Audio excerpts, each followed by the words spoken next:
کبھی ایسی غلطی کر دیتے ہیں کہ پھر ماں باپ سر اٹھانے کے لائق نہیں رہتے.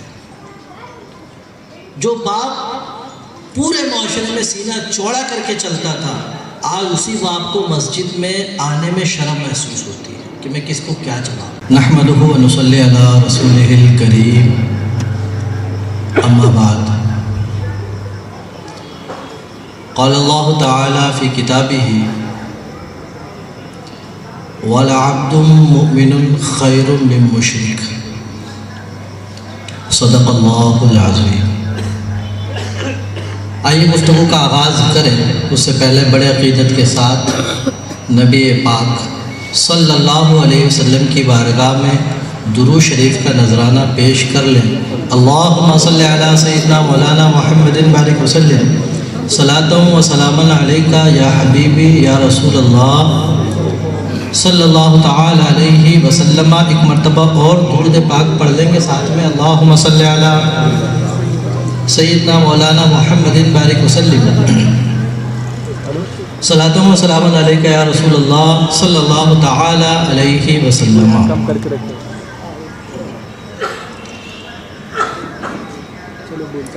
قابل مبارکباد ہے آپ تمامی حضرات جن کے ساتھ سے آج پپریا میں بزم نوری کی 100ویں نشست منعقد ہو رہی ہے. یقیناً اس میں جتنے بھی کارکنان ہیں جو شریک ہوتے ہیں، جو جس طرح بھی مدد کرتا ہے، وہ سب قابل مبارکباد ہے، کیونکہ 100 ہفتے مکمل کرنا یہ کوئی آسان بات نہیں ہوتی. تو اس موقع سے تمام ٹیم والوں کو میں قابل مبارکباد پیش کرتا ہوں. مولا کی بارگاہ میں دعا ہے کہ پروردگار ان کی اس خدمات کو قبول فرمائے اور اس بزم کو اسی طرح دین دوگنی رات چوگنی ترقی عطا فرمائے. کچھ کہہ رہے ہیں آپ سے؟ کچھ کہہ رہے ہیں؟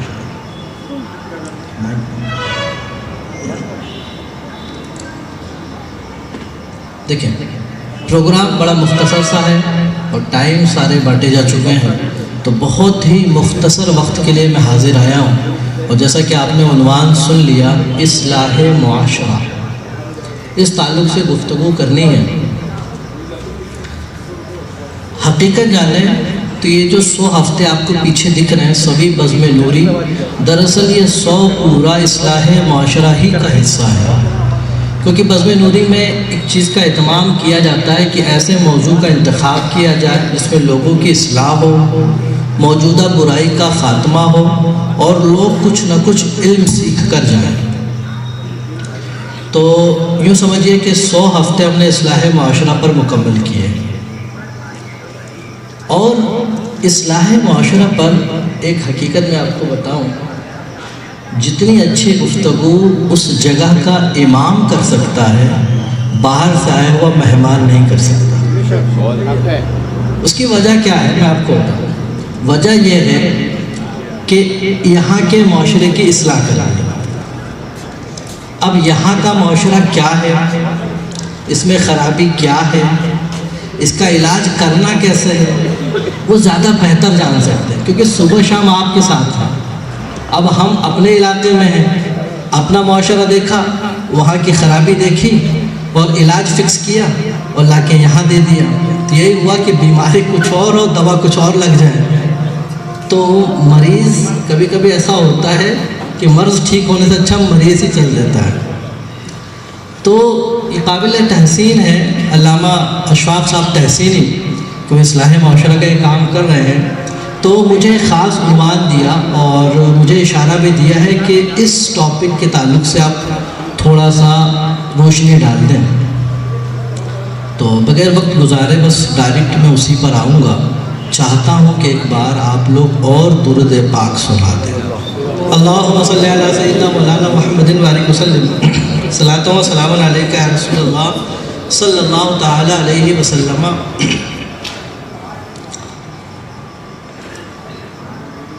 دیکھیں، اصلاح معاشرہ یعنی معاشرے کی اصلاح کرنا. معاشرہ کیا ہے؟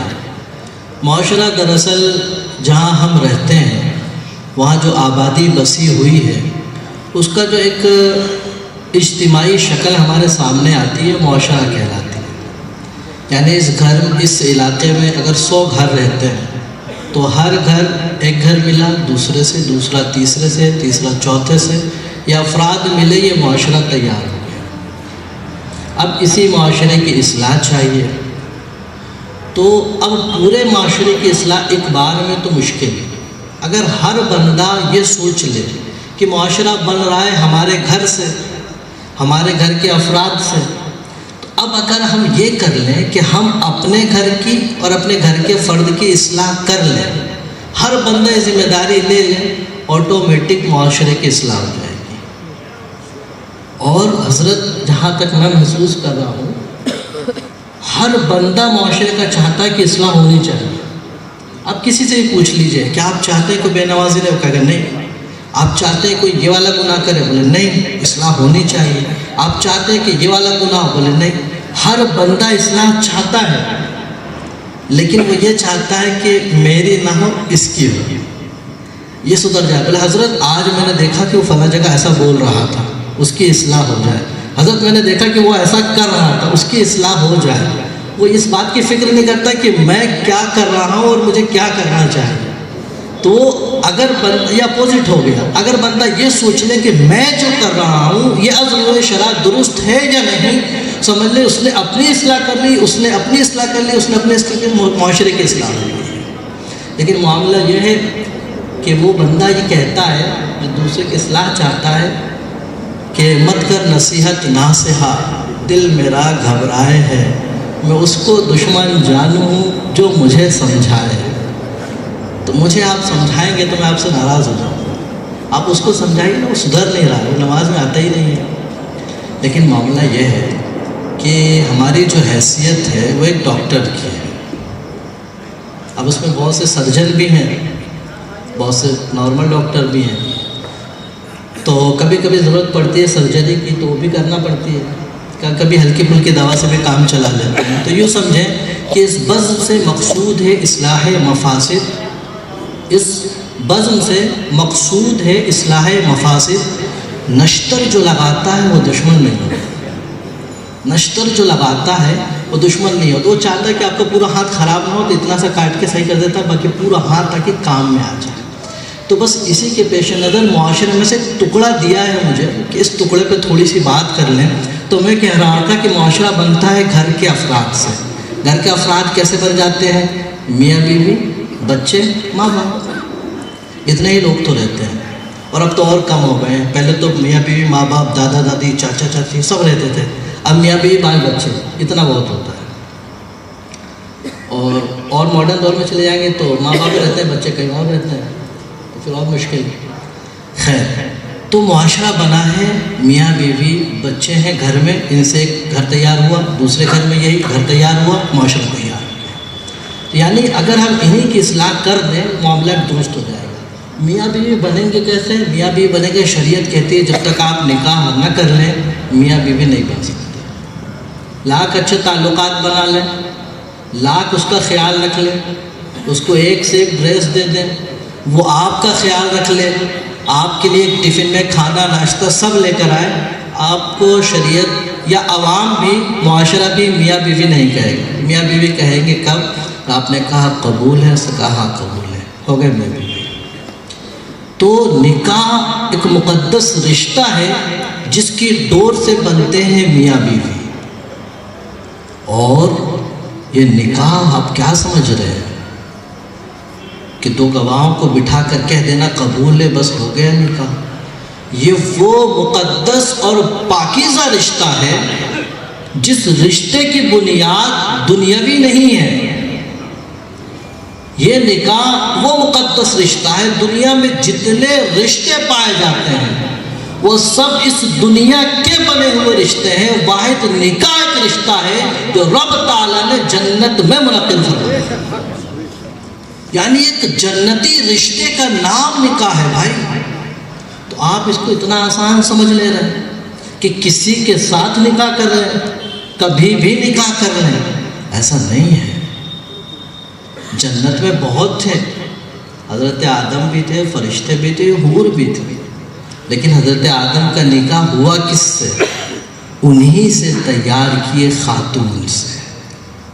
تو نکاح ہوگا اسی کے جنس سے، اور نکاح ہوگا اس سے جو رب کو مانتا ہو. حضرت آدم بھی رب کو مانتے تھے اور ان کے ساتھ جو تھی وہ بھی رب کو مانتی تھی، اس لیے دونوں کا نکاح ہوا. تو آپ اس نکاح کی تقدس کو غور سے سمجھیں کہ اگر عام رشتہ ہوتا تو عام رشتوں کی طرح یہ بھی زمین پر وجود میں آتا. یہ وہ مقدس و پاکیزہ رشتہ تھا جس کے تقدس کا احترام ہمیں بتایا گیا، اس لیے جنت میں منعقد ہوا، اور پھر اس جنتی رشتے سے پھر ہم یہاں آئے اور پھر یہ آبادی ہوئی ہے.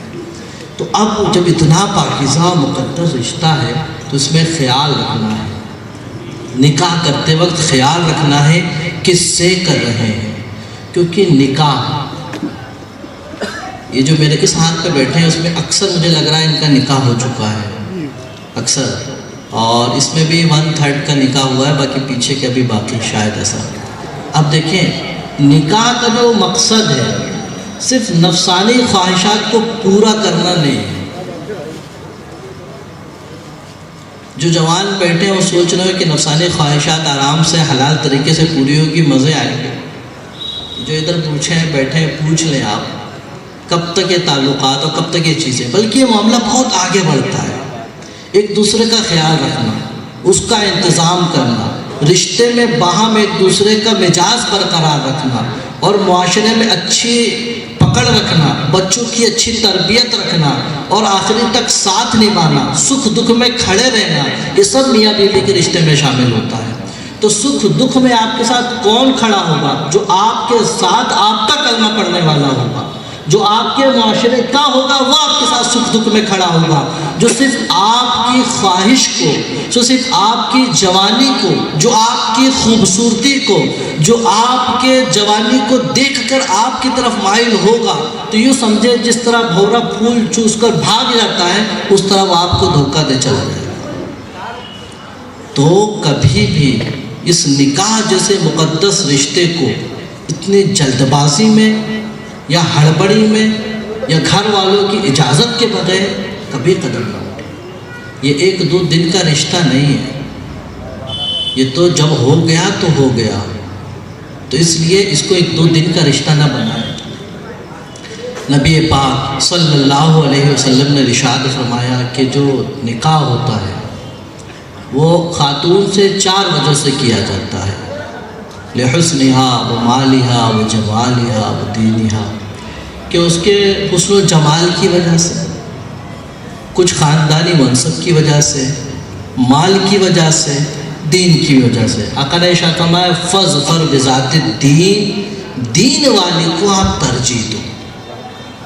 اس لیے کہ دین اگر ہوگا تو اس کے اندر آپ کا بھی درد ہوگا، ہونے والے بچوں کا بھی درد ہوگا، اور اس کی فکر ہوگی کہ مجھے کل بروز حشر جواب بھی دینا ہے. تو کیا ہم ایسا کر رہے ہیں؟ جب ہم رشتہ کرنے جا رہے ہیں تو دیکھ رہے ہیں کہ ہم دین ترجیح دے رہے ہیں؟ ایسا تو نہیں ہوتا. جاتے ہیں سب سے پہلے بھائی لڑکی دیکھنے گئے ہیں تو سب سے پہلا خوبصورت ہے یا نہیں ہے، ناک نقشہ کیسا ہے.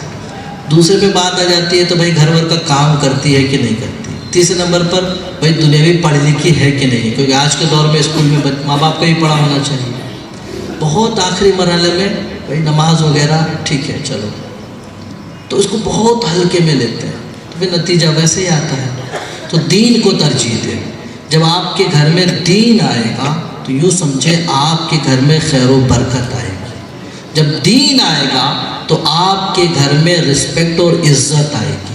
جب دین آئے گا تو یوں سمجھے گھر میں خیر و برکت، الفت و محبت، مودت، اتفاق و اتحاد سب آئے گا. اور صرف حسن و جمال اگر لیں گے تو حسن و جمال ہے کتنے دن کا؟ حسن سیرت لیں، خوبصورتی تو بدل جائے گی. ممکن ہے کہ سیرت اچھی ہو تو صورت آٹومیٹک اچھی لگنے لگ جائے گی، لیکن صرف صورت اچھی ہے تو جمعہ